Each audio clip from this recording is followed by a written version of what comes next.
noite a você que está conectado ao app da Rádio Web Gramense e a você que acompanha-nos pelo Facebook. Os primeiros africanos vieram para o Brasil através de Portugal. Chegaram do Congo, de Zâmbia e Angola. Sem dúvida, essa foi a maior imigração forçada da história. Trouxeram sua cultura, sua música, sua religiosidade. O negro estabelece sua raiz no novo território e funde-se à cultura ameríndia já existente. Estamos há mais de 100 anos da chamada abolição da escravidão e, ao olharmos os dados do IBGE, temos pouca representatividade negra em diversos setores da sociedade. As mulheres negras têm liderado estatísticas no Brasil e nenhuma delas é de fazer orgulho. No mercado de trabalho, elas representam o desemprego como 16,6% em comparação com o número de homens brancos, que estão na casa de 8,3%. Isso conforme dados de 2020. O Dia Internacional da Mulher Negra, Latino-Americana e Caribenha nasceu em 1992, em um encontro de mulheres negras em Santo Domingo.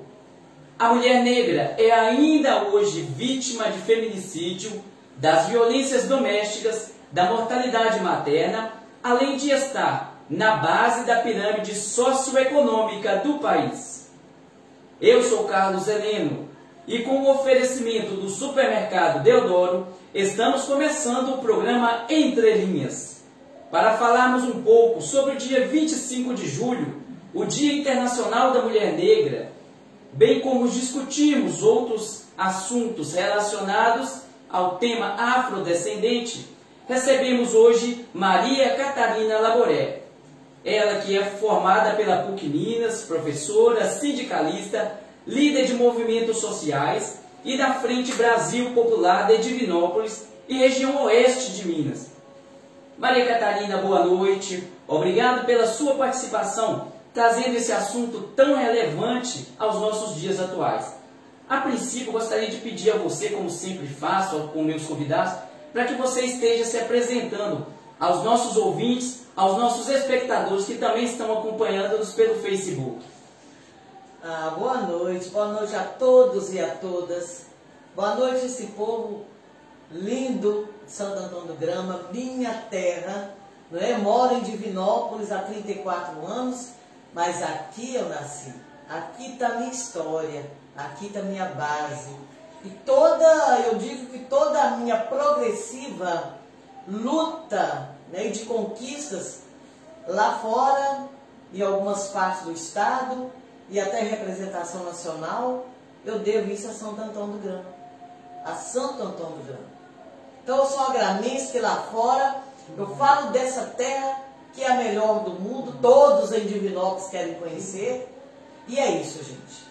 Eu penso que todos que estão me ouvindo, que nasceram aqui, estão em outras cidades, naturalmente pensam nisso, mas poucos talvez tenham um olhar tão expressivo, tão cultural, tão de raiz, que a gente precisa ter. Saudar meus familiares, meu irmão Miguel, minha cunhada Marli, minhas sobrinhas, meus irmãos e irmãs, o famoso Zé Preto, né? Sou irmão do Zé Preto, da Alice, e aqui vivi muitos anos. E para mim é muito importante. 34 anos fora de Santo Antônio do Grama, e estar aqui hoje, mais de 3 décadas depois, voltar e dizer para todos e todas que a minha trajetória aqui, ela foi marcada por muita luta, sofrimento, alegrias, mas ela veja bem que importância eu estar aqui, de volta, num outro contexto, num outro momento, e aquilo que eu sempre desejei fazer. Acredita ou não, eu sonhava. Eu falava que a primeira vez que eu me apresentei, que eu participei do programa, com muita honra, que eu sonhava com esse momento. Eu sou uma pessoa focada. É isso, gente. Muito obrigada e grande abraço a todos vocês que estão nos ouvindo. Bem, e antes de nós começarmos, para você que está aí acompanhando-nos, caso você queira participar conosco também dessa conversa, é muito fácil, é só você mandar a sua mensagem para o telefone 981098959 ou mandar aqui também para o Facebook também, e nós, à medida do possível, estaremos repassando a Catarina. Catarina, bem, para nosso início de conversa, vamos começar explicando aos nossos ouvintes, aos espectadores, o que é o chamado, o que foi o Encontro das Mulheres Negras, Latinas e Caribenhas. Olha, antes de entrar na temática, que é claro que ela está totalmente relacionada com a pergunta que você fez, é preciso destacar que eu me tornei, já saí de Santo Antônio do Grama, um ativista. Não um ativista tão empenhada e, vamos dizer assim, com tanta bagagem, mas na minha alma eu já tinha aquilo. Eu já traduzia essa alma ativista. Eu sou um ativista negro. Toda a vida fui educadora étnico-racial. Toda a vida fui uma pessoa que, essa coisa de alma, de levar para as pessoas a luta pela liberdade, a luta pela justiça e principalmente ao povo negro, nesse momento, né, tomara que muitas mulheres negras, crianças negras, jovens negros, famílias negras de uma maneira geral, de Santo Antônio do Grama estejam me ouvindo. E desde já, Helena, eu agradeço muito essa rádio, eu já estive aqui uma vez, mas é por trazer essa temática tão latente e que é difícil a mídia propagar de uma forma politizada, de uma forma legítima. Mídia nenhuma fala do racismo estrutural da forma que tem que falar. A mídia, ao contrário, ela mostra aquela explosão, aquela violência, mas ela não procura as pessoas, os militantes, os ativistas, para falar de um assunto que poucos negros e negras têm oportunidade de ouvir. Principalmente numa cidade pequena como a nossa. Então essa temática ela é fundamental para que as pessoas despertem em si aquilo que o Brasil, que essa nação brasileira vergonhosamente manteve por quase 400 anos, porque considero 133 anos, este ano, que se falou em abolição de escravatura, de forma nenhuma. É uma abolição inconclusa, incompleta, pela metade. E nós estamos sofrendo essas consequências até hoje. Então, eu só queria fazer esse parêntese antes, porque racismo estrutural no Brasil está cada vez mais crescendo. Se a gente olhar, mesmo em nossa cidade, Santo Antônio do Grama, eu não quero fazer crítica nenhuma a alguma instituição, de forma nenhuma, mas nós vamos perceber o racismo estrutural. Né? Andando pelas ruas da nossa cidade, vejo que tornou-se uma cidade com um aspecto como é que fala, o comércio, né? São em 3 aspectos, primário, secundário e terciário. Eu vejo aqui que o setor terciário ele avançou. Parabéns! Então, a cidade progressista, muito comércio. A gente vê que a cidade hoje é uma cidade, que a gente pode falar, que realmente, economicamente, está bem. Não posso dizer isso assim com muita afirmação, mas se a gente começar a andar, começar a dar uma olhada em todos os comércios, algumas instituições que aqui estão, você não vê o rosto negro. Em detrimento dele, existe muito mais pessoas brancas que pessoas negras. Ainda a gente vê as pessoas negras, principalmente a mulher negra, né, em trabalhos que a sociedade acha que tem que ser aquilo a vida inteira. Então é muito simples, é muito simples. Por exemplo, vamos começar com a política, né? Depois você pode me falar, eu sei que foi eleito um vereador negro, isso é muito interessante, mas quantas mulheres negras candidataram aqui? Quantos votos tiveram? São perguntas. Quantos cargos comissionados aqui? Vou falar aqui da nossa terra, e eu tenho liberdade de falar.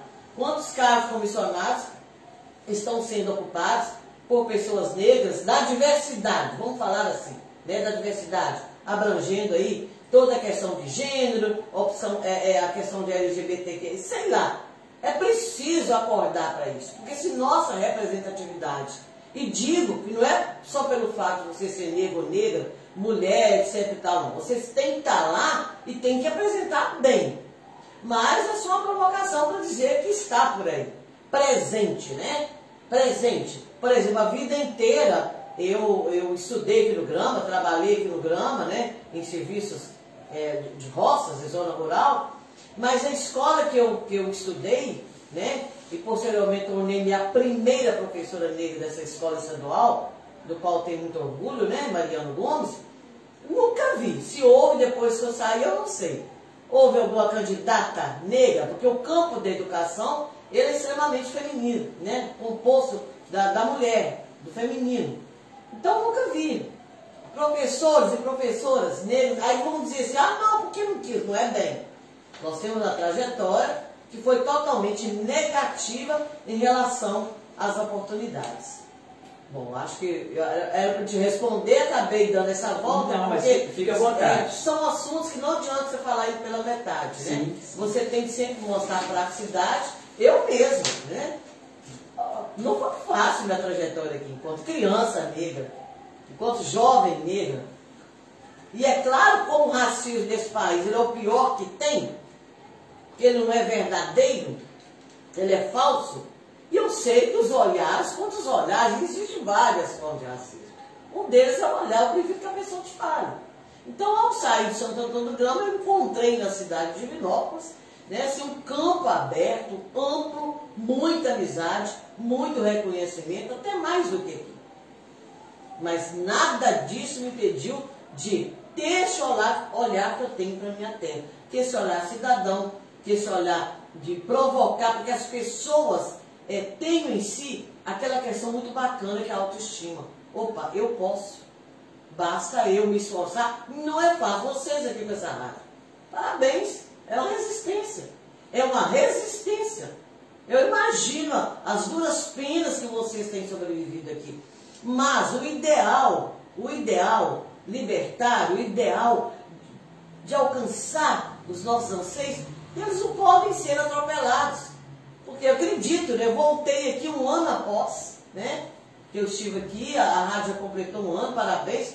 Mas assim, sinceramente eu esperava até que, por mais colaboração, né? Acabei de dizer, uma cidade que a gente está observando que a questão econômica está muito bem. Não estou falando, se desculpa se eu estou entrando nisso, mas eu não aguento. Mas eu penso que está na hora de ter um olhar para esse trabalho de vocês, que não é um trabalho fácil. Há muitos anos, eu não posso precisar a data, eu era jovem, ali no antigo Canela Roxa, tinha uma rádio comunitária. O famoso Geraldinho, ele era portador de deficiência, né? Ele era cego. Então nós tínhamos essa rádio, naquele salão lá. Hoje não tem mais o salão. Aquilo, gente, vocês não imaginam o valor da rádio. Isso aqui é um espaço de democracia. Então eu pensava sinceramente que eu ia chegar aqui. E claro que o que importa é a essência do trabalho de vocês. Mas só para dizer que a luta do negro, da mulher negra, é isso. É resistência, como vocês estão fazendo aqui. Sim, certo. Enquanto troca-se aí o microfone, aí vamos então entrar agora na questão, né, do 25 de julho e no encontro das mulheres negras, que na verdade é onde nós vamos começar o nosso... Se quiser também ficar à vontade, se quiser segurar, sim, pode ficar à vontade também. Como que começou essa... Não é que começou, a história ela já começa muito antes disso, né? Mas o encontro ele vem para servir de base, vamos assim dizer, né? Então, vamos falar um pouquinho sobre o encontro das mulheres negras, latino-americanas e caribenhas. Como que foi isso? Olha, pois é, na verdade, nós temos no Brasil, todo mundo conhece essa data.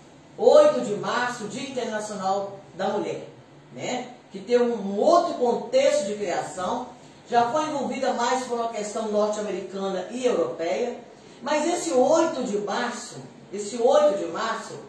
as pautas das mulheres negras certamente não estavam lá, e certamente não estão. Então foi preciso, né, vai completar agora 29 anos, que um grupo de mulheres, calcado de muitas lutas, né, na época nós tínhamos o teatro negro, nós tínhamos a imprensa negra, até penso que a luta negra naquela época era bem mais evoluída, viram essa necessidade de tratar das especificidades da mulher negra. Então vários países da América Latina, né, se reuniram com várias lideranças negras na ocasião, mulheres, Lélia Gonzalez, né, que já se foi, e outras mulheres, a própria Carolina Maria, muitas mulheres. E vamos então, você sabe que a América Latina, principalmente a parte que nos cabe aqui, a América do Sul, né? Você pega, tirando a Argentina, Bolívia, você pega o Brasil, você pega o Chile também não, porque nós temos vários países aqui de etnia indígena, mas foi aqui no continente americano o maior depósito da escravidão. Brasil com grande destaque. A travessia do Atlântico ela tinha muito certo. E mulheres, e muitas mulheres, já naquele comércio, que era praticamente igual a animais, e nós sabemos disso, muitas mulheres negras, por exemplo, nessa travessia, ela praticava infanticídio. Ela preferia julgar a criança ao mar do que saber que seu filho e sua filha iria se tornar uma pessoa escravizada. Outro termo que a pessoa fala, foi escravo. Não, ele não nasceu escravo. Ela não nasceu escrava, tornou-se escravizada. Então, nesse contexto, já com muitas lideranças negras, o feminismo negro crescendo demais aí, no final dos anos 80, início dos anos 90, fizeram esse encontro em Santo Domingo, República Dominicana, e de lá para cá, né, essa data tornou-se uma data histórica, e bem dizer, há pouco tempo que nós podemos falar do feminismo, da construção do feminismo negro no Brasil. Então, a partir daí, meus caros ouvintes, quem está nos assistindo, tem sido uma luta muito grande da mulher em vários aspectos da mulher negra. Não adianta. A mulher negra, ela sofre todos os tipos de preconceito, discriminação, racismo, são termos diferentes. Preconceito é uma coisa, discriminação é uma coisa, racismo do que outras mulheres. Além da questão de gênero, por ser mulher, por ser negra, né? E aquela simbologia sexual, que a escrava ela servia para, vamos dizer que o termo aqui não é esse, mas era para a reprodução com o senhor de engenho, para não ter que comprar mais escravos, né? Tem a famosa história da escrava Anastácia, vocês devem ver, aquela que usa aquela máscara de ferro, aquilo não é à toa, né? Porque ela nasceu linda, com os olhos, não porque tinha os olhos azuis, porque exatamente é descendente de europeu patrão, ela negou-se a deitar com o patrão. Então ela sofreu muito, né? Então tinha que usar aquela máscara, e aquela máscara de ferro, então inclusive servia, para que eles não cometessem suicídio, que era muito comum, né, nos canaviais, o negro engolir lá as argilas, outros tipos, para morrer, para suicidar. Então, de lá para cá, esse Brasil, cada dia que passa, o racismo cometido com a mulher negra tem sido muito, principalmente nesse atual governo, desse presidente, que eu não gosto de falar o nome. Para começar, ele mantém lá na Fundação Palmares o senhor Sérgio Camargo, um negro que está lá a serviço dessa turma neoliberal, dessa turma de extrema direita. E é um compromisso nosso tirado de lá, porque está pagando toda essa memória. Então, mulher negra, ó, você veja bem, que sossego que tem uma mãe negra nos grandes centros quando o seu filho sai de casa. Porque o genocídio da juventude negra, ele está aí, todo dia está aí para as pessoas verem. O último foi a chacina de Jacarezinho. O último, sem falar tantos outros. Aquela mãe negra que o filho, que a patroa branca, colocou ele no elevador, menininho de 5 anos, menininho Miguel, né? Porque a mãe negra estava passeando com o cachorrinho da patroa. É um crime. Então, o que está sendo feito? O que foi feito até agora para aquela mulher? Nada. Nada. Porque do ponto de vista, esse mês, nós completamos 70 anos da Lei Afonso Arinos.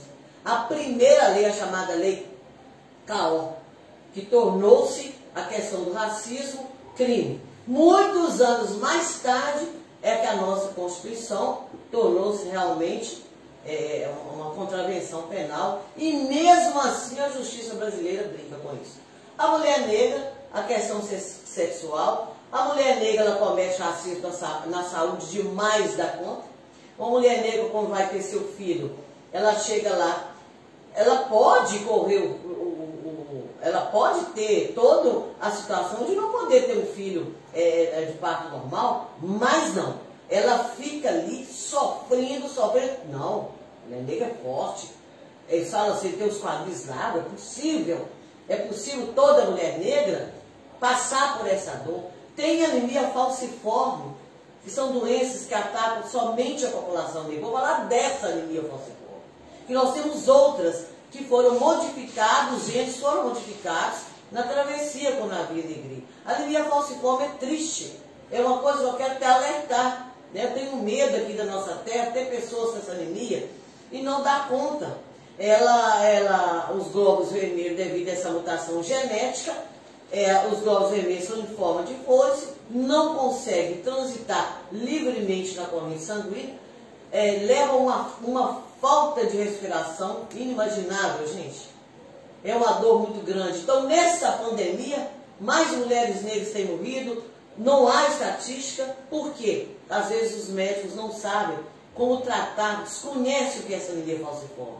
E isso foi lá em 2000, no primeiro mandato do presidente Lula, ele determinou que o SUS tivesse toda essa política de atendimento. E não é só a anemia falciforme. A mulher sofre, a questão da violência à mulher negra é muito mais, né? Sem comparação. E nessa pandemia cresceu muito. A questão do emprego para a mulher negra é sempre mais difícil. Agora, né, as pessoas falam, mas o povo negro acaba sendo racista. Não é. Para uns ainda traz esse imaginário. Não é como eu e outras mais que superou isso tudo e vai para o enfrentamento e cobra. Então, por exemplo, muitas vão para a entrevista, às vezes vão com os cabelos, né, crespos, bem salientados, que é muito bonito, aliás, e eles falam, não, com esse cabelo você não pode trabalhar aqui, né? Com esse turbante você não pode trabalhar aqui. Se vê a gente na rua, igual muita gente me pergunta, eles pensam assim, que você faz macumba, você é da Umbanda, quer dizer, tem um equívoco totalmente distorcido, né? Macumba não tem nada a ver com isso que as pessoas imaginam, né? O nome de instrumento musical. Então, e fora o isolamento. Porque a determinação do padrão branco europeu, aquele padrão de beleza europeu. Então, se você pode contar nos dedos, outdoor, modelos negras, de jovens negras, de uma criança no outdoor, numa propaganda de um supermercado. Então, falar do Dia Internacional da Mulher Negra é falar de todos esses desafios que estão crescendo. Eles não estão diminuindo, não. Mas, para isso, são várias marchas das mulheres negras, são vários trabalhos, né? E o que eu quero pedir aqui em Santo Antônio do Grama, né? Eu tive muitas alunas negras, né, com muito orgulho aqui na época, é que comece a pensar nisso, comece a se identificar, comece a provocar isso em termos de Câmara de Vereadores, por exemplo, né? Ações afirmativas é importante, criação do Conselho Municipal da Igualdade Racial em Santo Antônio do Grama. Isso é um projeto de lei que merece apreciação, porque ela vai buscar o estatuto lá em Divinópolis com muita luta. Nós construímos ano passado de lei, o prefeito assinou, ele não ganhou as eleições, mas assinou, ainda bem. Você está seguindo algumas lives lá que a gente está fazendo, todo esse trabalho. Criamos o COMPIR. Em qualquer município pode criar o COMPIR. Isso é obrigação. Agora, é lógico que os vereadores não vai partir dele. Toda conquista ela parte de uma luta. Então é preciso que uma pessoa no município, seja branca, negra, não negra, vou buscar essa luta. Para quê, gente? Para preservar as próximas gerações. Para que as próximas gerações de negros e negras não fiquem aí a Deus dará. O que vai fazer da vida se não tem uma política afirmativa? Mas só completando, a gente está aqui num dia muito importante hoje. Hoje, 20 de julho de 2010, foi criado o Estatuto da Igualdade Racial, Lei Federal. Lei Federal. Ela foi assinada pelo presidente Lula e a partir do Estatuto da Igualdade Racial, que ele foi acompanhado de muitas lutas, é que vieram os desdobramentos. Por isso que eu falei no Conselho.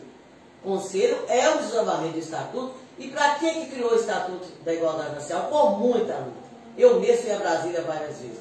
Porque o Estatuto da Igualdade Racial é como se fosse a Constituição do povo negro. Por favor, vocês anotem o nome da lei, é a Lei 12.288 de 2010. Né? Se algum vereador estiver me ouvindo, baseado nessa lei, vocês podem criar o Conselho Municipal. E aí nossa terra passará a ter políticas específicas para promover essa igualdade racial, de gênero e tudo mais. Então, e agora mais do que nunca, já com o Estatuto da Igualdade Racial, a luta da mulher negra, ela se tornou cada vez mais legitimada, mas é uma coisa impressionante o quanto que esse racismo contra a mulher negra, ele tem crescido.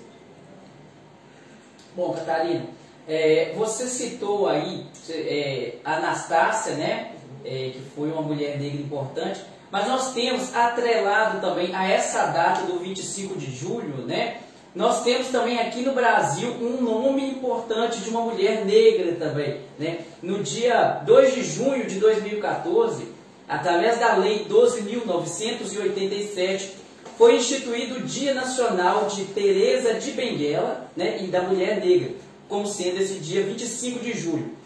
Qual é a importância de celebrar essa data? É a primeira coisa que eu quero ouvir de você.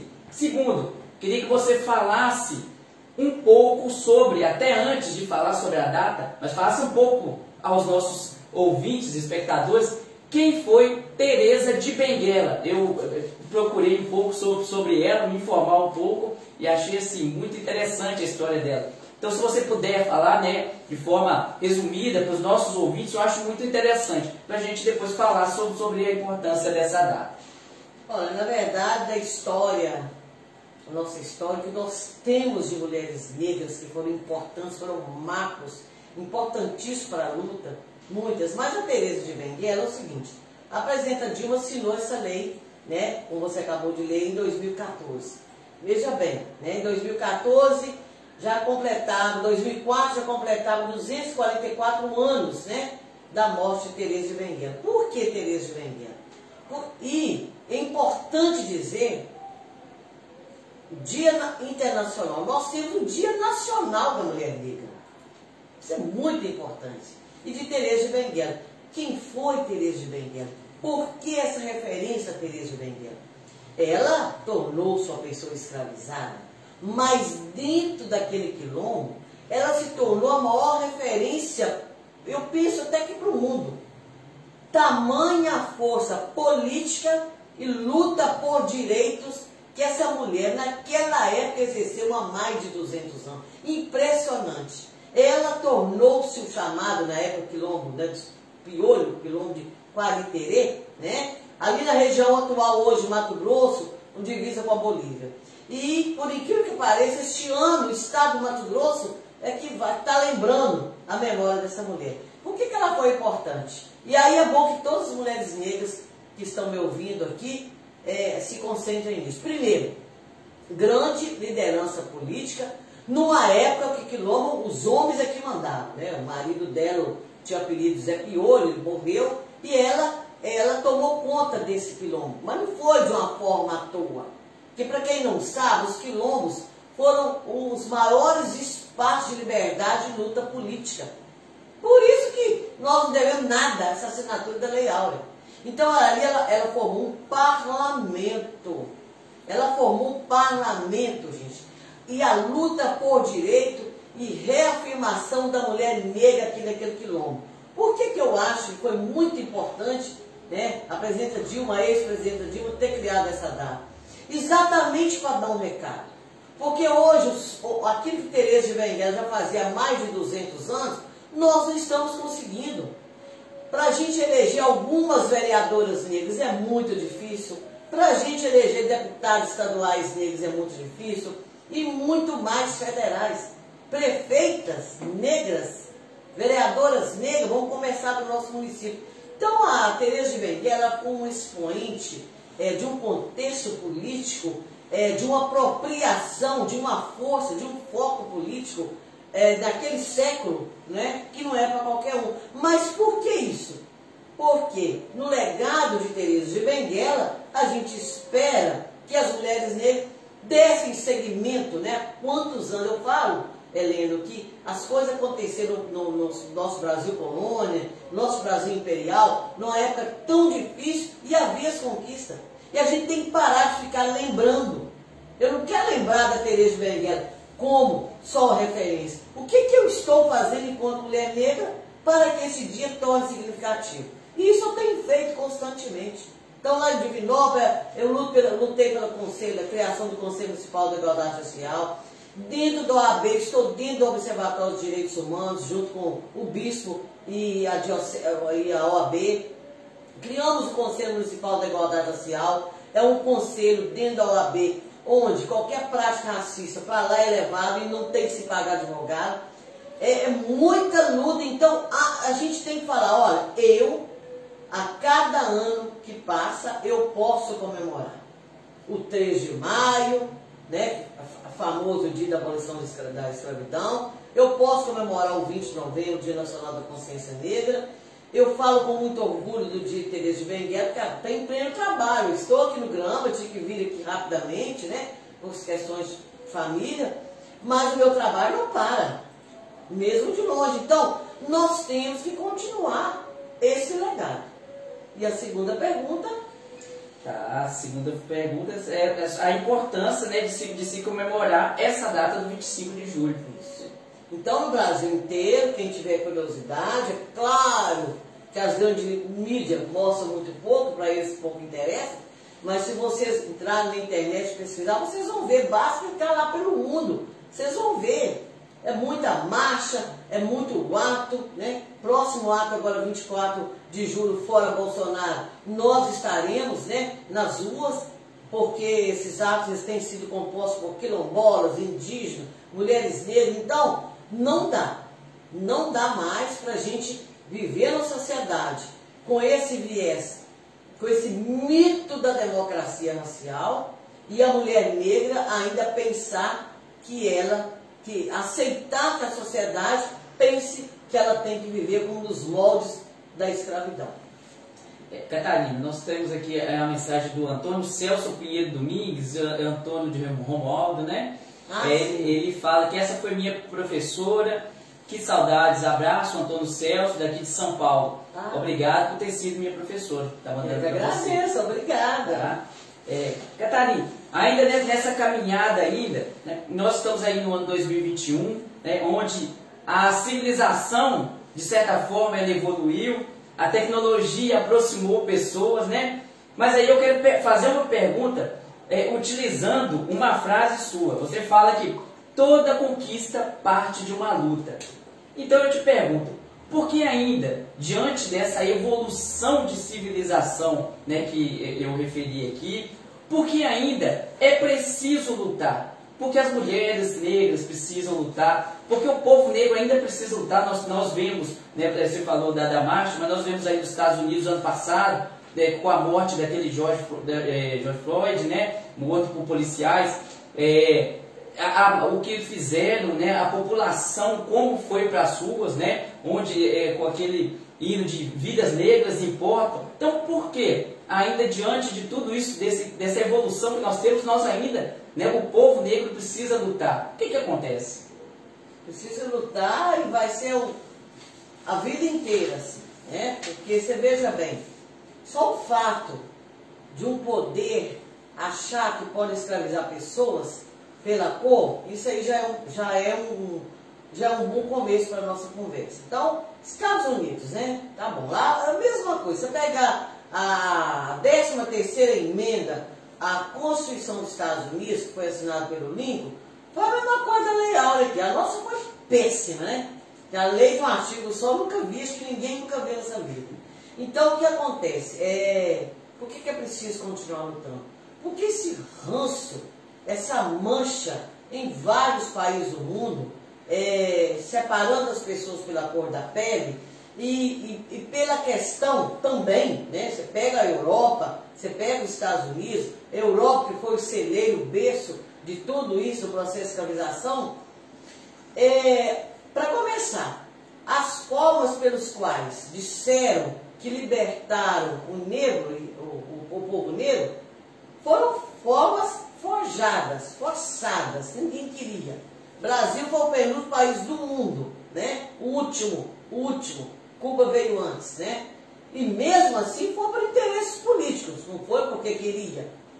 Quem sabe, quem lê história sabe que depois disso aí, quem assinou logo os países que assinou logo o processo da libertação, foi toda a pressão que ocorreu em cima de Portugal e toda a questão econômica, igual a libertação do Mandela. Mandela foi libertado porque o mundo inteiro começou a pressionar economicamente a África do Sul. Então, você imagina quantos anos isso ficou na história do Brasil? Quantos anos isso ficou na história dos Estados Unidos? Olha o Haiti!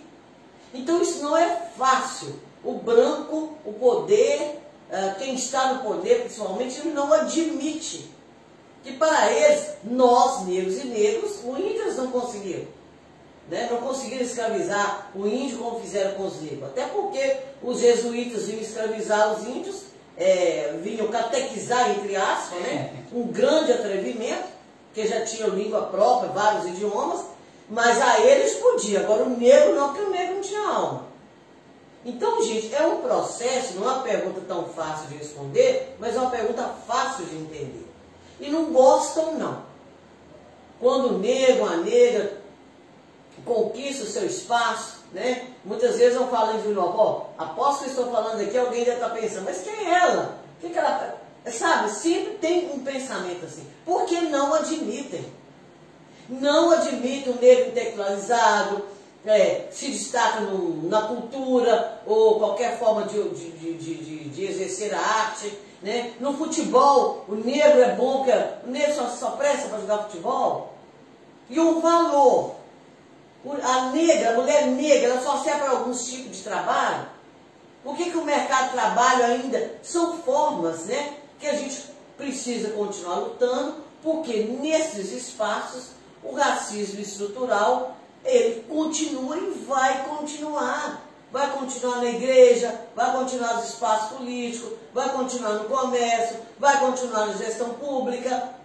Por isso, você acha, por exemplo, depois do Estatuto da Igualdade Racial, em seguida, anos depois, veio a luta de cotas raciais.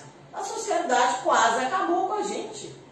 E por que foi necessário vir as cotas? Porque não tinha como. Se não desse a oportunidade, não tinha como. Porque até aquele momento, quem estudava era filho de rico. Por quê?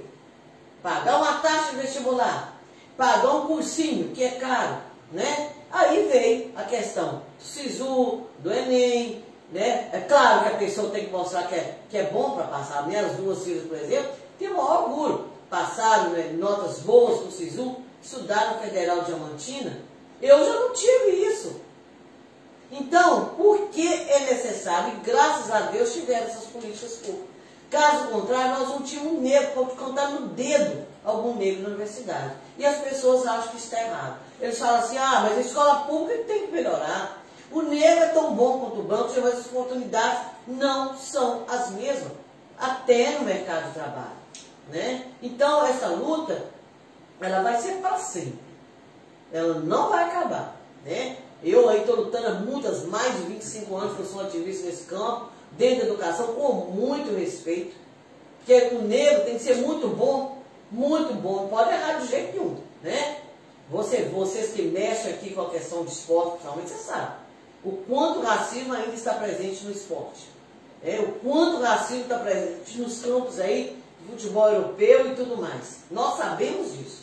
O quanto os nossos jogadores aí nos anos 70 não podiam falar disso abertamente, né, antes da ditadura, não podiam usar os jogadores. A primeira forma que eles enfrentaram a ditadura foi usar o cabelo Black Power, né? Porque o movimento Black Power do Rio de Janeiro, ele trouxe essa temática. E assim vai. Então, o que é que a gente tem que fazer para progressivamente a gente avançar? É cada um, você que está me ouvindo, mulher negra, homem negro, jovem negro, é falar, opa, o meu papel na história é outro. Eu não posso continuar carregando essa carga dessa falsidade, dessa libertação da escravidão. Mas se você também se calar, se você achar que está tudo certo, não for buscar aí, e enfrentar o racismo com propriedade. Em qualquer lugar que você sofreu uma prática racista, seja apelido, seja negativo de entrar no lugar, no emprego, chama a polícia, é lavar no boletim de ocorrência. É crime. Então, na minha concepção, com esses anos todos de luta, penso que há muita conquista por vir para a gente dizer, falar com um sorriso mais largo sobre esse pensamento abolicionista. Sim. Só aí na parte da escravidão, né? A história fala que a Inglaterra estava pressionando, né, Portugal exatamente para essa libertação dos escravos. Só que veja bem que situação, que no momento que os escravos são libertados, né, eles viraram e falaram: o que nós vamos fazer da vida? Porque a gente só sabe, né, cortar cana, que é dos grandes canaviais, né, lá do Nordeste, né? A gente só sabe cortar cana, fazer esse serviço para o senhor aqui do engenho. Eles não tinham mais nada para fazer. Então o que eles tiveram que fazer? Permanecer ali, né, com os senhores ainda trabalhando, aí recebendo pouco, vamos assim dizer, quase nada, né, mas para eles continuarem vivendo. Porque senão eles iam fazer o quê? E aqueles que se aventuraram, né, a sair do engenho e tentar uma nova vida, foram para o quê? Criaram, onde surgiram as favelas. Foram para as encostas, né, das cidades, as periferias das cidades, os grandes centros, né, que começavam a se formar naqueles momentos, e começaram a viver ali como favelados, né? Então, exatamente, por isso que eu afirmo que foi um processo muito incompleto por interesses geopolíticos. Interesses geopolíticos. Porque se você observar, por exemplo, toda a lei, e a escola, ela não pode continuar perpetuando essas mentiras. Né? Porque quando ela assinou a lei, inclusive ela teve dificuldade para ela ser mulher, né? A princesa Isabel. Não que a gente dê muita coisa a ela, mas ela fez todo o esforço, e ali era aquela mulher no meio de quantidade de senadores e deputados que não queria essa abolição. Os fazendeiros, principalmente, ia perder uma mão de obra barata. Barata. Então, eu costumo dizer o seguinte: quando ela chegou naquele ano de 1888, nossa mãe, já era muito escravo liberto por força da organização dos próprios escravos e abolicionistas, né? Vamos colocar o Luiz Gama, que agora considerado, né, o advogado dos escravos, que agora recentemente foi reconhecido em memória como advogado. Aos poucos as premiações e os reconhecimentos vão chegando depois de muitos anos. Marechal, o João Cândido, né, que acabou com a chibata na Marinha Brasileira. Nós tínhamos José do Patrocínio, o próprio Joaquim Nabuco, Castro Alves, muita gente, muitos poetas abolicionistas. Então aquilo lá, quando chegou naquele dia, muitos milhões, milhares de negros já tinham sido libertos. E toda a lei que a escola ensina, a lei do ventre livre, foi uma maravilha. Mentira! Tem que falar da lei do ventre livre, o que ela queria. São 7 atos que oficializaram a marginalização do povo negro no Brasil. Começou com a bula papal, 1492, quando ele decretou que desse uma varredura em todo o território, e todo negro, nem falava negro, como se fossem animais, arrastasse para ser escravizado. Isso foi a bula papal. Depois veio a lei de terras, em 1850, não deixou negro com uma terra sequer, que perceberam que a inteligência do povo negro para plantar, o branco português, ele aprendeu tudo com negro. Veio a lei do ventre livre. Olha, eu vou libertar a mãe, eu vou libertar a criança, mas a mãe continua cativa. Então os meninos ficavam até 12 anos sob o poder do senhor de rei, passavam fome, porque eles preferiam que eles morressem, porque senão eles se tornar escravos e lutar pela sua liberdade. A Guerra do Paraguai, não ia um filho de branco sequer para a Guerra do Paraguai. A Guerra do Paraguai foi uma das guerras que mais causou o genocídio do povo negro na época. Lei do sexagenário, o que ia fazer com escravo com 50, 55 anos, 60 anos? Escravo de uma vida média, escravo de 45 anos, 35 anos, tanto trabalhava. Essa questão de ter os mendigos pela rua, criança abandonada pela rua, isso é consequência dessas leis. Lei sexagenária, depois veio a emenda à Constituição de 1824, em que Dom Pedro, pode ler lá, tem um artigo que fala, era proibido o negro estudar. Né? Aí depois é aquela maravilha, vamos abrir o Brasil para a imigração. E o branco foi chegando, o branco europeu foi chegando, tanto é que no sul do Brasil, em São Paulo, é assim, né? De descendência europeia, mas com salário, com terra e com estudo. E quando deu-se a falsa libertação do escravo, ele não tinha nem salário, nem estudo, nem comida, nem terra, nem nada. Você fez uma boa abordagem lembrando disso aí. Catarina, existe em nosso país, você, no começo de sua fala, você começou a falar sobre isso, mas eu quero voltar um pouquinho ainda nisso. Existe um racismo entranhado, né, e camuflado na nossa sociedade. Eu vou mais longe ainda. Vivemos um mito, você também tocou nesse ponto, né, mas eu quero estar voltando, no paraíso racial, né? Fala-se muito, o Brasil não tem discriminação, não tem racismo, não tem nada disso. Somos todos iguais aqui, é um país que acolheu todas as raças, todas as culturas, né? A coxa cultural, fala-se nisso, né? E fala-se que todos convivem muito bem. Sabemos, no entanto, da ocorrência de inúmeras práticas preconceituosas, discriminatórias e racistas em relação a vários segmentos da população, não só negros, mas também os indígenas, né? Temos diversos casos também de ataque aos indígenas.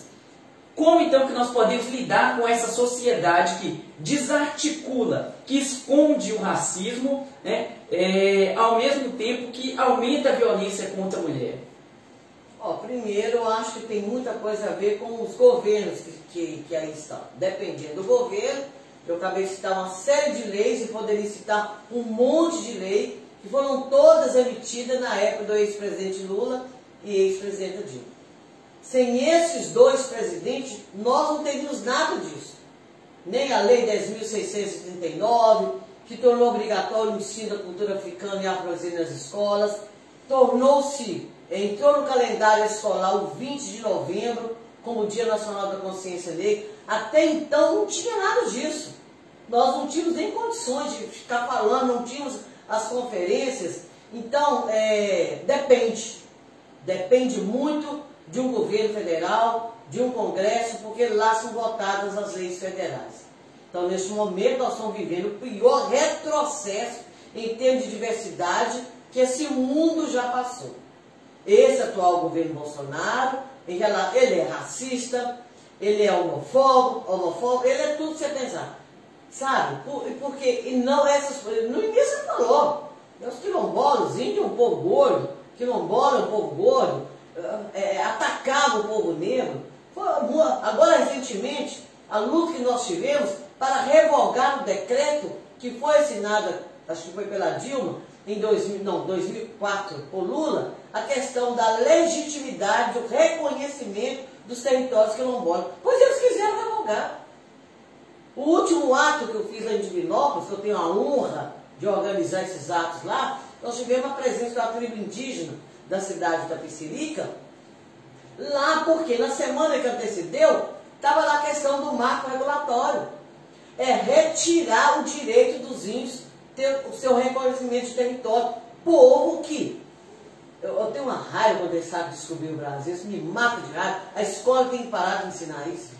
Mas não pode. Sim. Então, legítimos donos da nossa terra está aí invadido pelo agronegócio, é isso que o Congresso está votando. Sabe? Então, primeira a coisa que eu falo que é dos governos, sim. Se os governos municipais, infelizmente tem que ter a legislação. Não adianta ter legislação se você não lutar por ela, né? Agora, tem uma coisa que não vai resolver nunca vai resolver. Enquanto o professor, a professora, a educação, a gestora escolar, o gestor escolar, não entender que é uma pauta que tem que ser debatida, ela é para além dos currículos escolares, para além. Não está no livro de história, geografia, português, matemática, como se combate o racismo, não. Isso é para além. Se o professor não incorporar as pautas sociais, e eu não digo só do negro e da negra, da mulher, desse feminicídio que está acontecendo descaradamente a cada dia no nosso país, tornou-se moda homem matar mulher, tornou-se moda a violência física, a violência verbal, não respeita a lei Maria da Penha. Então, a pauta educacional, isso não está no livro, não. Ela é construída. Um aluno que chega e toca no assunto, o professor falou que meu cabelo é cabelo de bombril, que eu sou uma nuca, eu sou um tição. Não, não é para levar essa brincadeira. Então, enquanto a educação não assumir uma pauta social, uma pauta de direitos humanos, não vai haver mudança. Porque depois de 115 anos que a abolição aconteceu o processo da abolição, é que houve um presidente da República, o ex-presidente Lula, que assinou uma lei para mudar a lei de diretrizes e bases que comanda toda a educação nacional. Isso não foi pouca coisa. Ele tinha 9 dias de governo quando ele assinou a lei determinando que nos currículos escolares teria que tratar dessa temática exatamente para quê? Para combater o racismo. Mas pergunte-se 18 anos depois qual é o professor, qual é a escola. Aqui no Grama tem uma professora, Ana Cláudia, se estiver me ouvindo, ela comunica comigo, ela, Catarina, me ajuda, eu preciso fazer. Poucos professores dessa pandemia, desse ensino remoto, estão preocupando com essa temática. Como é que quer que a criança e a jovem se fortaleça com uma mulher que luta pelos direitos? Não, primeiro namorado que ela encontrar, se ela casar, ela vai apanhar até não aguentar mais, porque ela não teve um processo educacional que comentasse o assunto, que discutisse. Atrás dela também, às vezes é uma família, uma mãe, ela assistiu a vida inteira a mãe apanhando, assistiu práticas racistas, aquela criança vai encolher. Então, na minha opinião, só se resolverá pela educação. E eu falo isso com propriedade, que a vida inteira, logo, já no Grama, eu já fazia algumas coisas que para a época era considerado algo assim meio revolucionário. Mas já fazia discussão com os pequenininhos, né? E lá em Divinópolis eu continuei esse trabalho. Então, não há disso, você encontra com o aluno na rua e fala, ó, lembrei da senhora. Aquela lei que ela falou, outro dia eu sofri isso, e todo dia já... E a imprensa? E a imprensa, a mídia. São canais importantíssimos. Eu tenho certeza, não sei quantas pessoas estão aí ouvindo, né, essa nossa entrevista aqui agora, muita gente não sabia desse tipo de direito. E mais do que isso, eu não falo apenas para a pessoa tomar conhecimento. Eu falo que as pessoas tomem um norte na sua vida. Porque senão, vai continuar pessoa escravizada. Não escravizada como naquela época, mas pior ainda, escravizada na sua mente, no seu poder de crescer, no seu poder de conquista. Isso é pior. É o trabalho. E olha, muita atenção no trabalho análogo à escravidão. Isso tem acontecido muito, muito. Pessoas que ainda trabalham sem ter uma carteira assinada, tá? Pessoas nesses rincões de Minas Gerais e no Brasil, crianças que levantam 4 horas da manhã para trabalhar nas carvoeiras. Tem muito, gente. Muita coisa ainda oculta que as pessoas não sabem. E, se for atrás, dependendo, se mata, não pode denunciar. Então, cabe a pessoa falar, né? Só pegando aí, outro dia mesmo, foi reportagem isso, nacional e até fora do Brasil, isso rodou, descobriram uma mulher, eu não lembro mais a idade dela, mas parece com mais de 38 anos, vivendo em situação análoga de escravidão, né? E aí eu estava vendo que parece que ela recebeu o direito de ficar na casa onde ela trabalhava, o direito de ficar com a casa, vou pagar não sei quanto para ela lá de indenização, né? Mas assim, como se isso fosse reverter todo o mal que ela passou, né, de viver em situação de escravidão. Em nossos dias atuais hoje, hein, como eu disse, 2021, né? Então, de se estranhar e ficar chateado com isso mesmo, né? Agora, só um comentário que eu queria fazer na hora que você estava falando, né, sobre a questão do ensino, né, que se falava antigamente que o Brasil foi descoberto pelos portugueses. Mas o ensino, pelo menos o ensino de história hoje, ele já tem mudado, já tem se passado ao aluno que o Brasil não foi descoberto, porque quando o português aqui chegou, já encontrou uma cultura existente, não só o português aqui no Brasil, né, mas quando a América Latina, a América foi descoberta, né, já encontraram, né, os astecas, os maias, civilizações até com nível de urbanização mais evoluído do que a própria Europa, né? Então, assim, hoje eles já têm feito um esforço para mudar isso. Ainda está difícil, vai ser difícil ainda alcançar todo mundo, né? Chegar vamos assim, naqueles que estão aprendendo a princípio. A gente ainda vai viver muito tempo ainda, vendo as crianças aprendendo que o português aqui chegou, né? O jesuíta chegou também para trazer o Cristo, né? Aos cidadãos que viviam aqui, que nem eram considerados cidadãos, né? Mas aquilo que eu digo, né? Quem está na frente, quem está ali ministrando aquele conteúdo, é que tem a responsabilidade de contextualizar o assunto. Porque os nossos mapas geográficos continuam da mesma forma. A rota, saindo de lá, é muita coisa que teria que mudar. Aí eu me lembro do genial intelectual negro Milton Santos, um revolucionário da geografia, que poucas escolas adotavam dele. Então, assim, se você ainda pegar os livros, ainda tem muita coisa para mudar. A linguagem dos nossos livros, somente literatura infantil, os livros paradidáticos, né, ainda estão muito carregados de termos sexistas. Então a criança nasce, ela estuda no livro didático, o termo é sexista, o termo é machista. A própria escola, hoje tem reunião de pai, reunião de pai, presta bem atenção. Eles não falam, reunião de pai e mãe. Então a criança, essa simples linguagem, ela associa só o mundo masculino. Então nós temos muita coisa para mudar, e eu como digo, é preciso mesmo uma revolução que venha, uma revolução para além dos livros. E essa aí, eu não acredito que venha muito mais. Sim.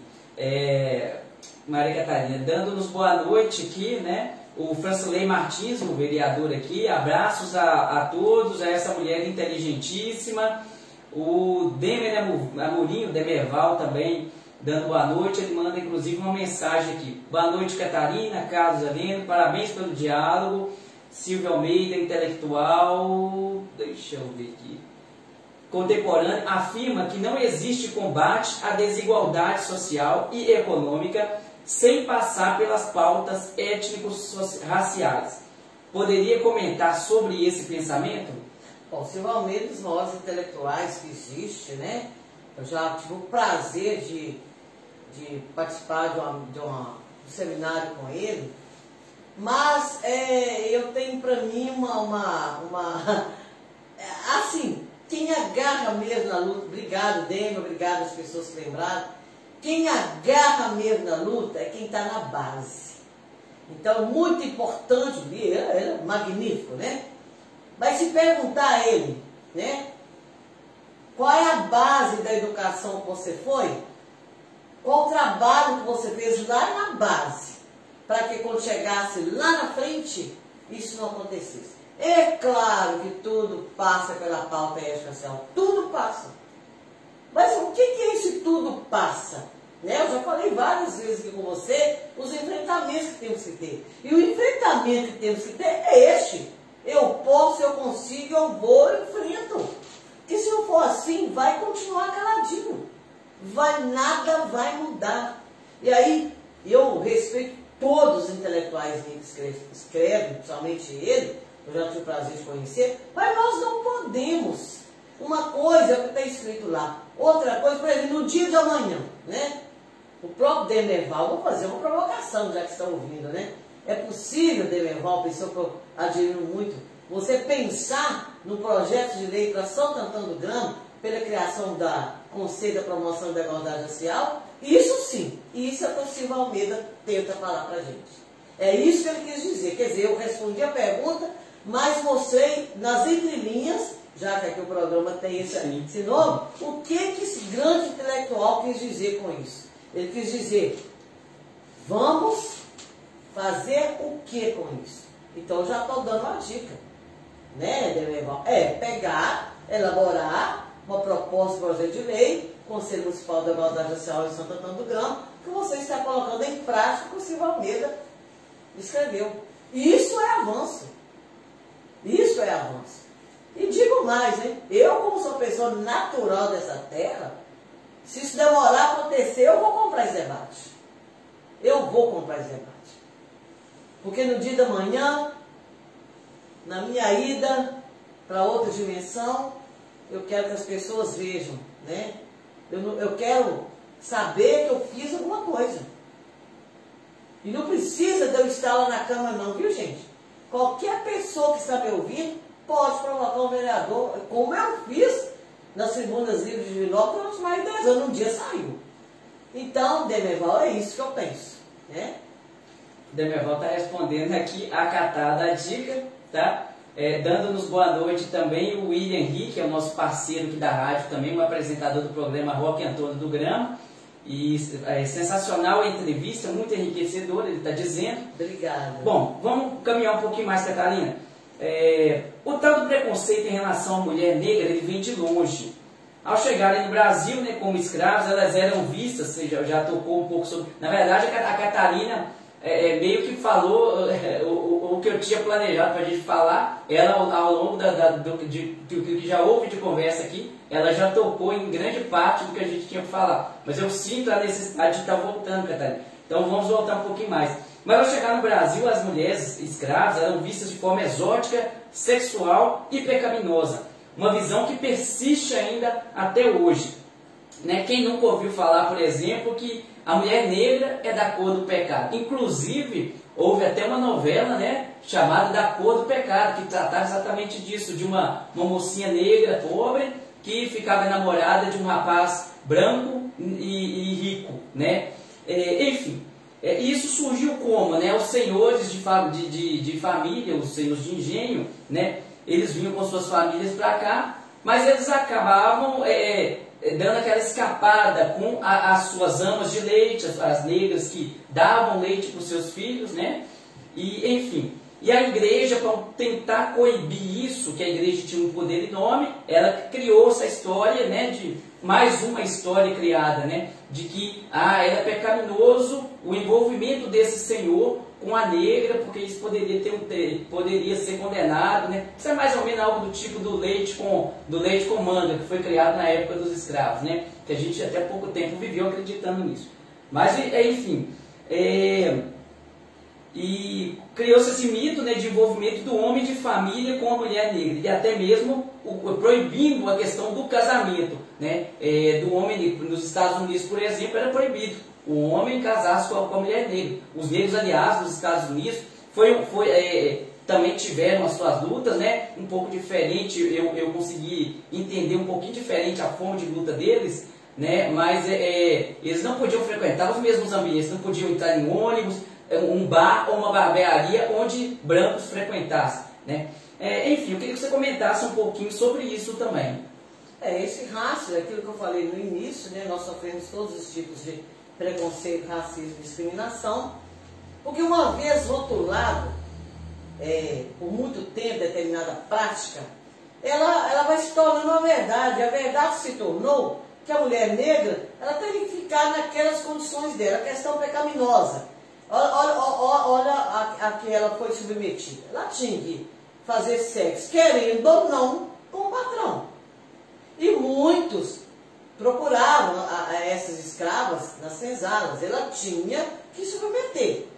Eu acredito que não só a principal razão é para que eles, né, para gerassem filhos e que não precisasse de gastar para comprar escravo. Mas para além disso, acho mesmo que eles acabavam gostando das escravas, né? Talvez porque a mulher europeia, a sua mulher, ela não tinha aquele caráter para que com a escrava podia fazer tudo. Ela era escravizada. Esse rastro traduziu até hoje de que forma? Primeira coisa, todo carnaval. Isso é uma questão que nós, mulheres negras de movimento, a gente tem combatido. Desculpa, gente. Nós temos combatido. Porque chega no carnaval e está errado.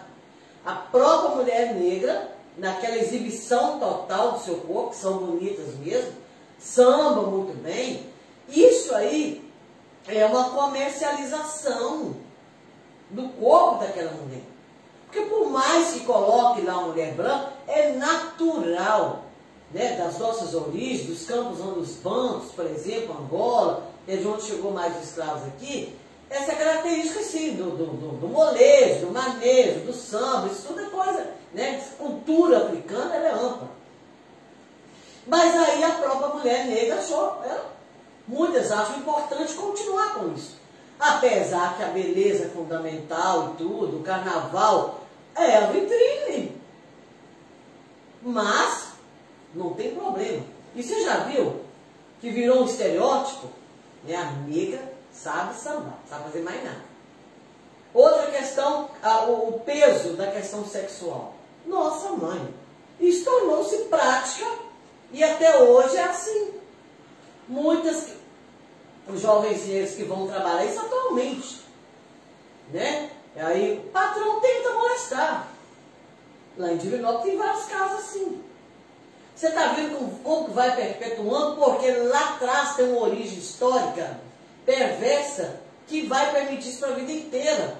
Para a vida inteira. Tem outra também. É muito difícil.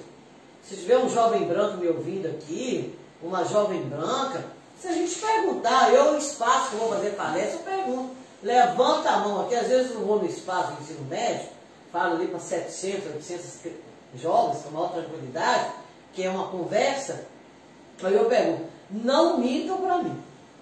Eu quero saber aqui como é que eu vou sair dessa escola. Eu vou saber que 90% aqui é racista, discrimina ou não. Não mente não. Eu quero falar a verdade, e com a verdade é possível a gente trabalhar. Com mentira não dá. Aí eu pergunto, levanta a mão aqui, qual dos rapazinhos aí brinco muito, tem coragem, gostaria de namorar, namoraria uma menina negra? Todo mundo mão baixada, isso agora, entendeu? Aí eu falei assim, mas eu queria uma justificativa. E podem falar, vocês estão na frente da pessoa que está aqui para trabalhar a verdade. E ao mesmo tempo formar, né? Ah não, de jeito nenhum, Catarina, não, dá aspecto de sujeira, descabelo dessa forma. É assim, gente, é assim que eu lido com essa questão do dia a dia. Mas eu falo para ele, parabéns, você falou a verdade. Você não velou uma coisa que existe para ele. E o pior do que isso é você conviver com isso. Pessoas falsas, não gostam do negro, não admite de forma nenhuma. Nossa, mas ela chegou lá como? Nossa, aquele negro está com aquele carro, aquela negra está com aquele carro, aquela negra tornou, sabe? Não pode, não podemos. Então, se faltou alguma coisa, então o principal ponto é este. Pecaminoso, você falou, essa novela Cor do Pecado, eles tiveram sorte. Que quando passou, que desde já que a TV Globo é uma emissora totalmente preconceituosa e racista, né? Não adianta negar, já tiveram casos tristes lá. Quando passou, eu não sei, teve algumas intervenções de movimento negro, mas não foram fortes o suficiente. Da Cor do Pecado. Nós temos, se eu parar para você e falar alguns sinônimos, vocabulário, com estereótipo e racista, são muito. E o que? Da Cor do Pecado. Thaís Araújo, o que se tornou hoje? Uma das maiores referências de artistas negras desse país, inclusive, né, a partir das práticas racistas que ela sofreu. E as coisas vêm amenizando, né? Esse último BBB, eu não assisto essas bobagens, mas tem hora que você tem que assistir, porque foi um grupo enorme de negros que participou, e o próprio negro trabalhando na contramão daquilo que a gente trabalha. Porque ele provocou ali uma discussão de racismo reverso. E nós temos que tirar essa questão de racismo reverso da sociedade. Que o negro é que pratica o racismo. Quer dizer, que aquele negro que ali estava, ele não tem a noção da luta. Ele não tem a noção da consciência negra.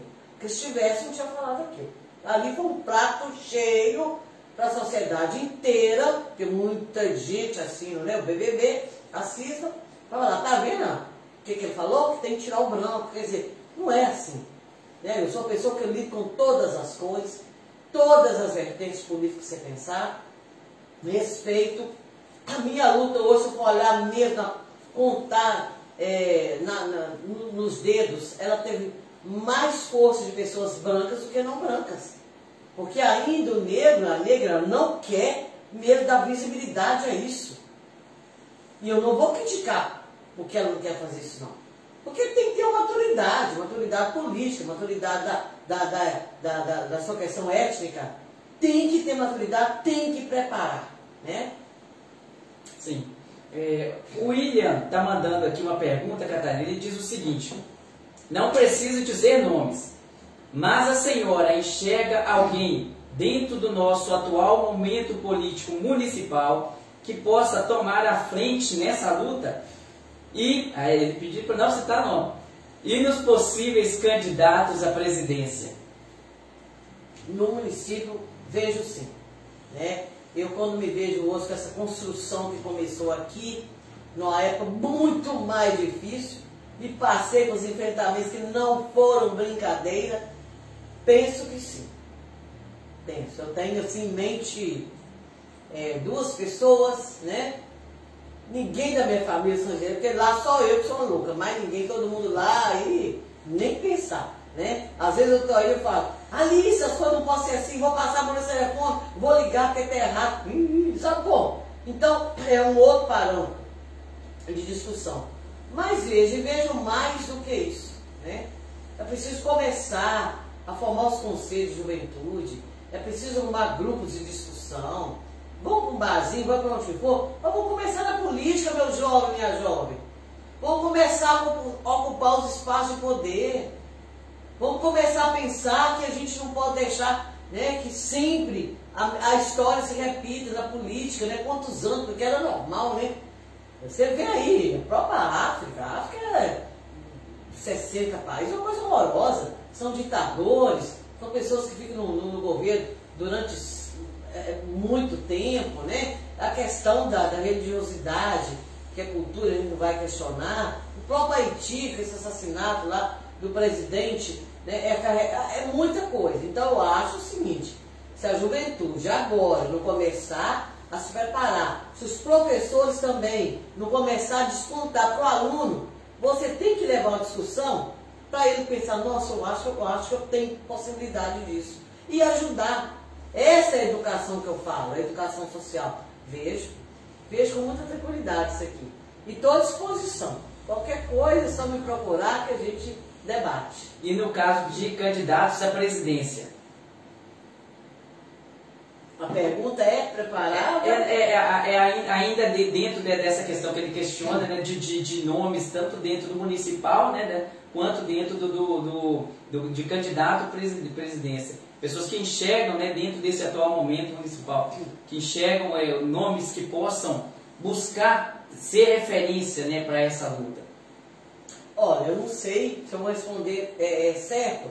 Se for especificamente dentro da diversidade, que aí eu defendo todos, negros, índios, LGBT, mulheres, povo de rua, né, ciganos.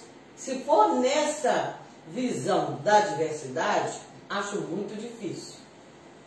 Acho muito difícil. Bom, acho difícil não, né?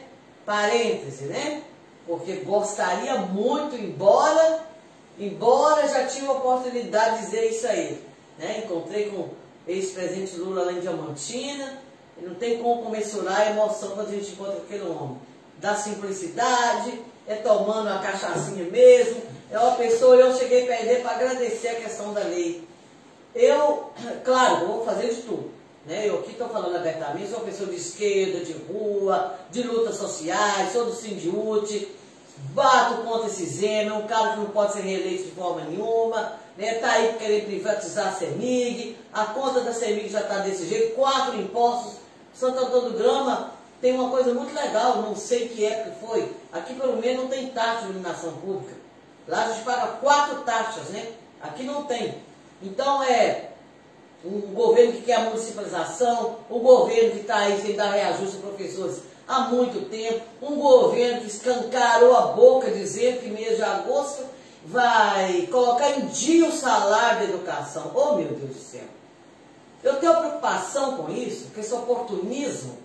Nós recebemos salário parcelado até este mês de junho, parcelado. Primeiro pagava a saúde, a segurança, e hoje recebeu a segunda parcela. Às custas do nosso dinheiro, as pessoas precisam ter consciência disso.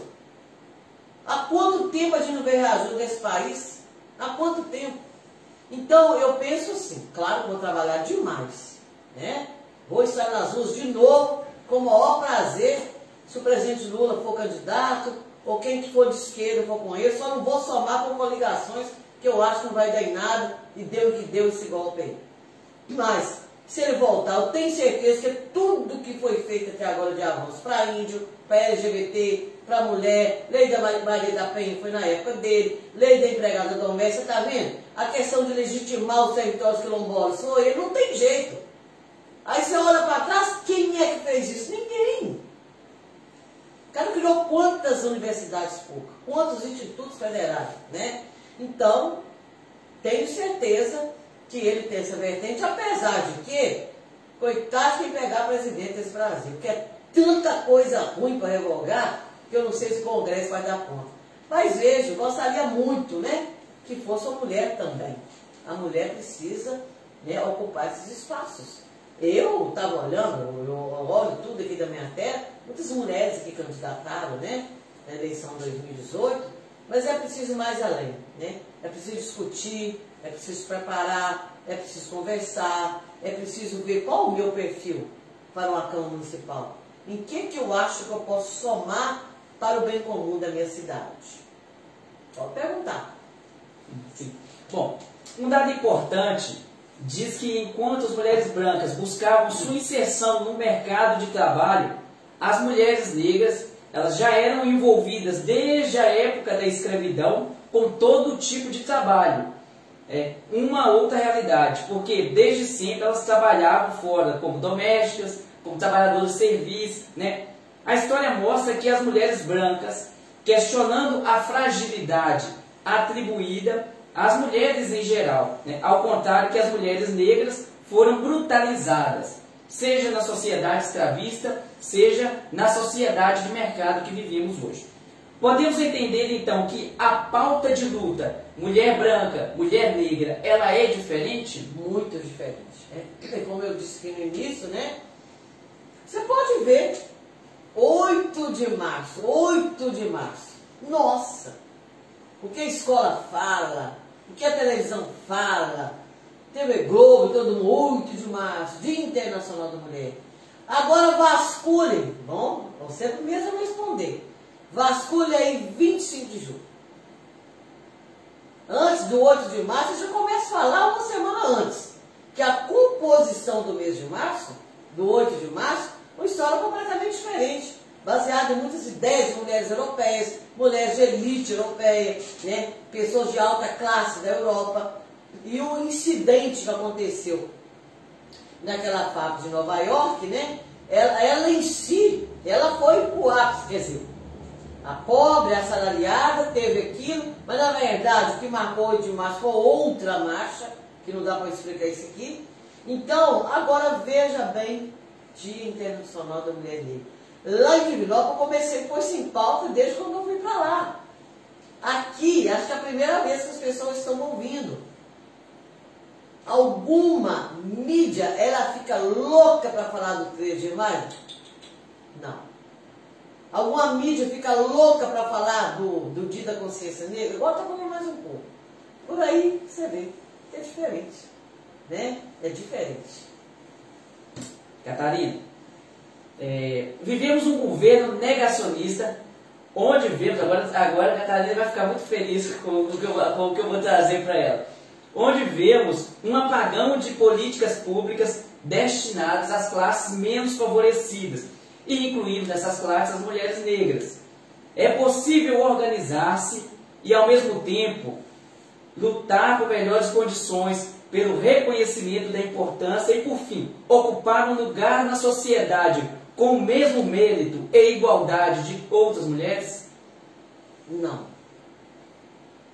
Esse mérito aí, igual eu te falo, esses passos eles têm sido muito lentos. E assim, é impressionante.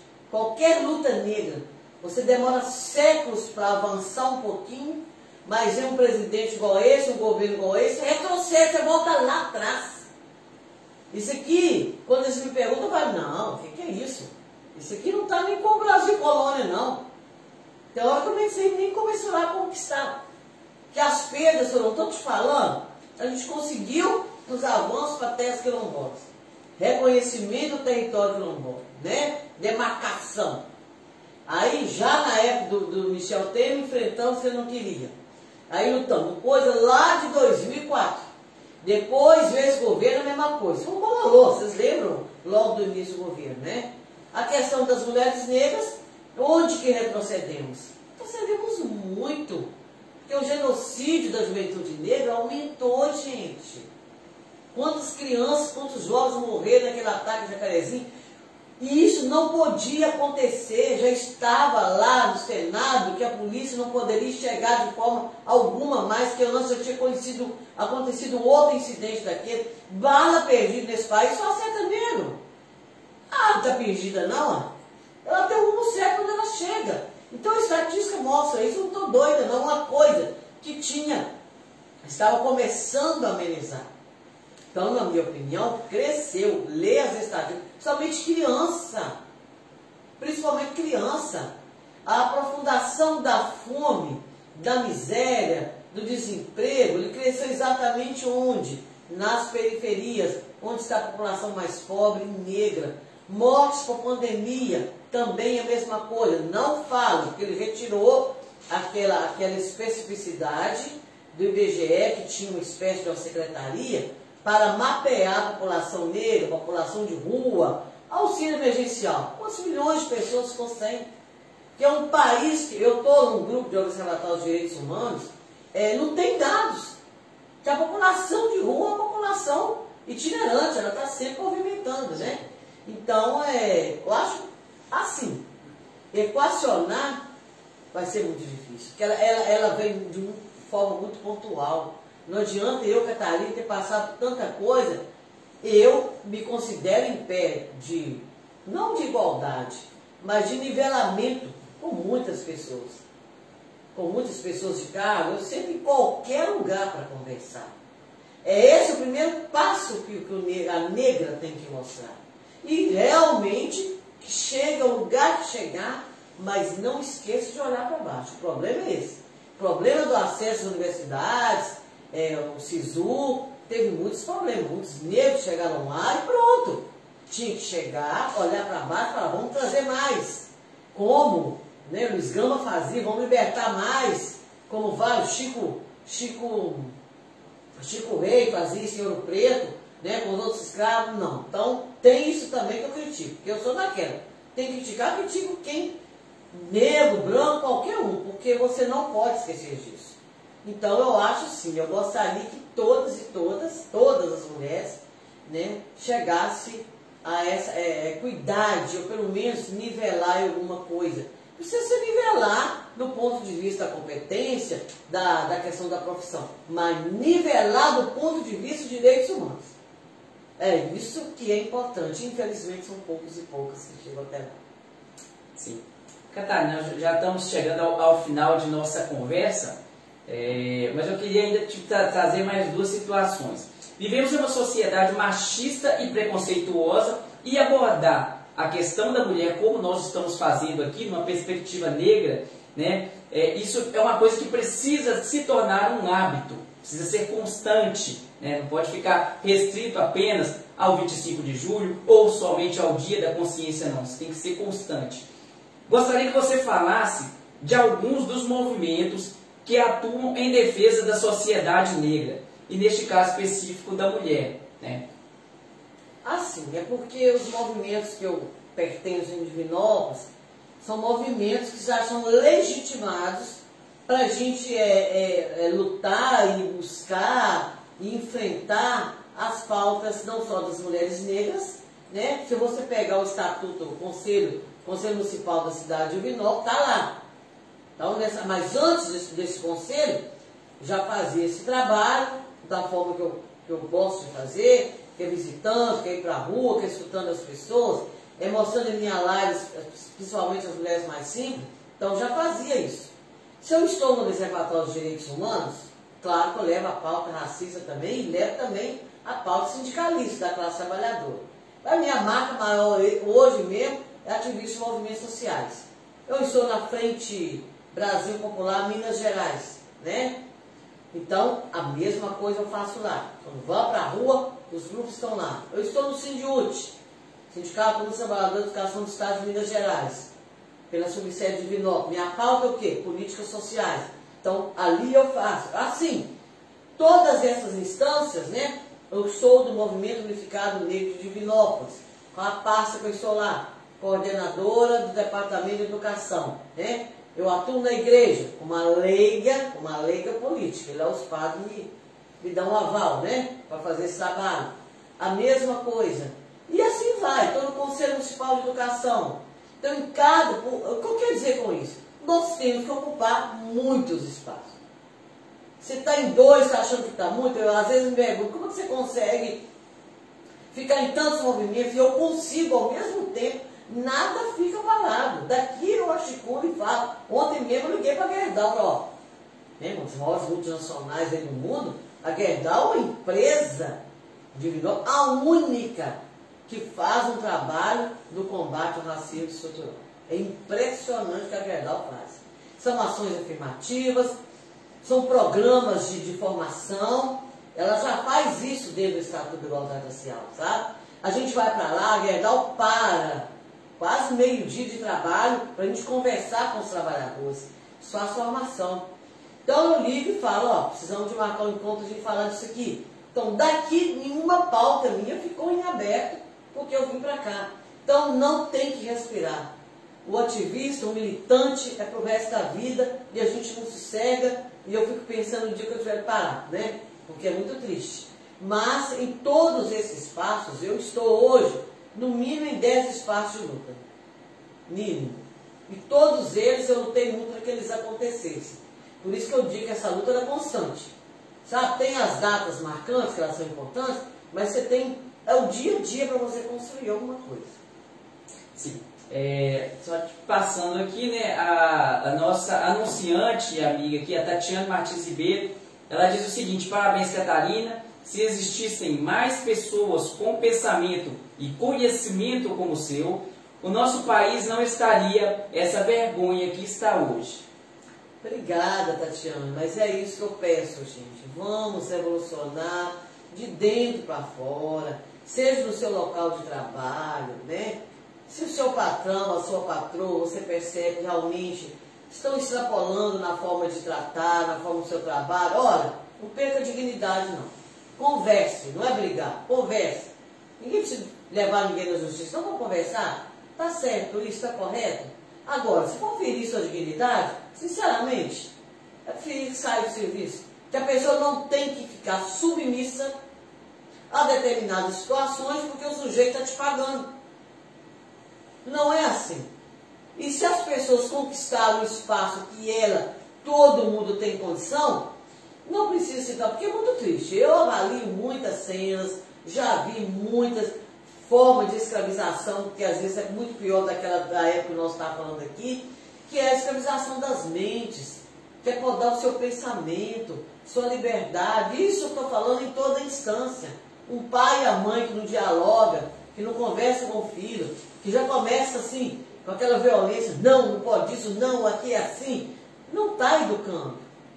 Então, quando eu digo isso, eu estou falando em toda instância que a pessoa tiver. O respeito acima de tudo, mesmo que seja uma pessoa mais velha do que você, dependendo da forma que ela te trata, você vai conversar com respeito. Então, a educação é uma coisa tão ampla, né, que até na rua, dependendo do ataque que você sofrer, da forma que você responder, você está colaborando para que a violência aumente e não que ela amenize. Então, práticas racistas não devem ser tratadas com atrevimento, com falta de educação. Não, vamos conversar. Ó, você sabe que é crime? Aí, se a pessoa não entender aquilo, então tá bom, então vamos saber o direito.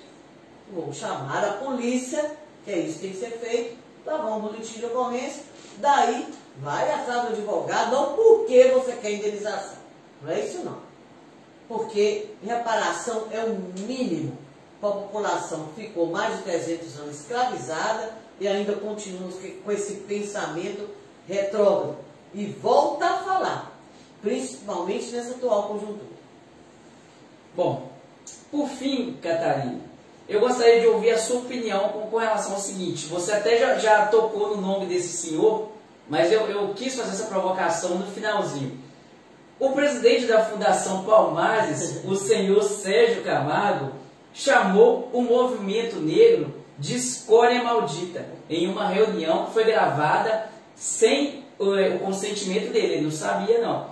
Nessa mesma reunião, Ele também disse que Zumbi era um filho da puta, que escravizava pretos. Ele criticou o Dia da Consciência Negra e usou o termo macumbeira para se referir a uma mãe de santo. Que análise fazer deste senhor? Primeiro, esse sujeito que caminha na contramão da luta do povo negro, ele está lá com um propósito, né, diante do seu ditador, que é o Jair Bolsonaro. Por isso que ele está lá, porque nenhum negro, na sua essência da luta, aceitaria ocupar um cargo daquele. Primeiro ponto. E ele está quieto lá, ele grudou naquela cadeira. Todos esses ataques dele, ele teve que responder pela nossa coalizão negra nacional, que é muito forte. Né? Ele não quis se retratar, né? Ainda não vencemos essa questão do marco da demarcação de terras indígenas, que vai afetar também os quilombolas. Então, eu digo isso, né? Eu não sei se eu tenho dó da pessoa dessa, eu não sei nem o que avaliar, porque, primeiro, ele está lá por imposição de alguém e ele tem que cumprir. Ele é o porta-voz do Jair Bolsonaro, por uma nação que a maioria é negra, que é o Brasil, ele tem que continuar sendo o porta-voz dele. Porque o Jair Bolsonaro, a partir do momento que ele começou a falar tanta coisa contra negro, quilombolas e negras, ele viu que não é bem assim, que a coisa apertou para o lado dele. Né? E nós temos instâncias de negros e negras aí muito bem organizados. O movimento negro brasileiro foi o primeiro a levar o Sérgio Moro na Organização dos Estados Americanos. Porque, como que chama aquela, que a gente chama de, uma questão que o Sérgio Moro colocou, que polícia não tinha mais essa licitude, isso e seu nome. Não poderia mais, né? Quer dizer, não tinha que retratar nada, que a polícia de qualquer forma estava certa, dessa forma, né? Necropolítica, que um pensador congolês fala isso muito bem. Movimento negro, filho. E barrou, porque os direitos humanos e a Organização dos Estados Americanos mandou uma mensagem para o Brasil.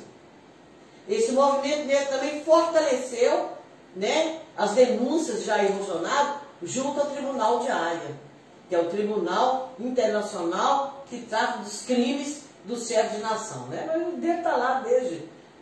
Nada acontece e a gente espera que o impeachment aconteça. Então, Sérgio Moro para nós hoje, na nossa avaliação, eu vou continuar falando as bobagens dele, nós vamos retratar a memória de Zumbi. Quem é ele também já teve que voltar atrás. A gente está com medo de fazer igual o Rui Barbosa, que queimou quase todos os arquivos da escravidão. Ele andou explicando na época, né? Porque para o fazendeiro não pegar e ter aqueles nomes e depois querer perseguir, conversa fiada, né? Então a gente já está de olho, já colocamos essa pauta lá no Congresso, que tudo que tiver de arquivo dentro da Fundação Palmares, que foi criada por nossa luta, Fundação Palmares também essa que foi muito, muito bem conduzida pelo presidente. Você vê que na CEPI eram só pessoas negras, a Luísa Barros, né? As ex-presidentes da CEPI, né? Que é a Secretaria Estadual de Políticas Públicas, isso acabou. Vieram as fusões da Secretaria, né? Hoje está Damares dos Direitos Humanos, você sabe muito bem. Então, para a gente pouco importa. Os ataques dele, a gente sabe que o outro é covarde, ele não vai fazer por ele, mas nós temos hoje uma grande coalizão negra no Brasil que toma conta dessa parte. E para nós hoje, nem é interessante pedir a saída dele. A gente já avaliou que não. Por quê? Vai colocar um outro lá que vai seguir a mesma cartilha do Bolsonaro. E é tão tapado, é tão burro um sujeito desse, ele é tão incoerente com a cor da pele, vou falar com a essência da pele, né? Porque, você veja bem, além de ser um pau mandado, ele vai se tornar a pessoa mais, vamos dizer assim, vai entrar para a história. Eu não sei qual que é o contexto da vida dele, eu não sei, mas no dia da manhã ele vai levar toda essa carga e um dia ele vai sair. Eu espero que seja ano que vem, nas próximas eleições. Então nós estamos prontos e prontas, né? E deixa. É aquela história. Quando alguém não gosta de você, quando alguém está a fim de retroceder que você construiu, você sabe muito bem, né? Que não essas pessoas levam. E nós, cabe a nós continuar com esse enfrentamento junto a ele. Não diretamente com ele, mas nas instâncias de poder. E assim, chegamos ao final de mais um programa Entre Linhas. Maria Catarina, obrigado pela sua participação. Eu tenho certeza que essa conversa foi proveitosa para todos nós, né? E para todos que acompanhávamos. Né? Obrigado de coração por essa conversa. Para mim foi muito bom aprender um pouco mais sobre esse assunto para poder. É uma pena que o tempo seja muito restrito, muito curto, né? Para que nós não tenhamos o tempo necessário para debater um pouco mais sobre isso aqui. Mas desde já deixo os microfones da Rádio Web Gramense abertos para você, para o momento que você às vezes estiver aqui no Grama de Férias, vier aqui passear, os microfones estão abertos para você vir e trazer o seu recado. Eu que agradeço, que noite maravilhosa, ainda mais hoje, completando 11 anos, né, da assinatura da Lei Federal que criou o Estatuto da Igualdade Racial. Eu saio daqui com muita esperança de que aqueles que me ouviram, aquelas que me ouviram, que alguma coisa fique, que alguma semente fique, e a gente está à disposição, muito feliz dessa minha terra, desse meu povo. E eu quero finalizar aqui, né, se me permite, que eu não tenho jeito com a minha língua, né, 24 de julho, 4º ato nacional fora Bolsonaro, que ninguém suporta. Se eu tivesse o grama, eu puxaria um ato aqui, nem que seja sozinho eu ia para a rua, porque nós estamos num momento que não é só basta fora Bolsonaro, não. É avaliar tudo que está pensando, né, a conta de luz, de telefone, gás de cozinha, gasolina, auxílio emergencial dessa forma, vacina que não chegou para todo mundo, é a variante Delta que está chegando aí, já chegou aí nas nossas redondezas. Então, gente, um cara negacionista, todo mundo sabe disso. Se fosse o outro da minha vertente estivesse fazendo uma coisa dessa, eu falaria do mesmo jeito. Então, as pessoas precisam prestar muita atenção nas eleições de 2022, avaliar realmente, né, o seu voto, que é uma arma importantíssima, mas ao mesmo tempo pode ser uma arma de destruição. Então, boa noite a todos, muito obrigada. Então, a você que esteve conosco, obrigado pela sua atenção. Um grande abraço a todos e até mais.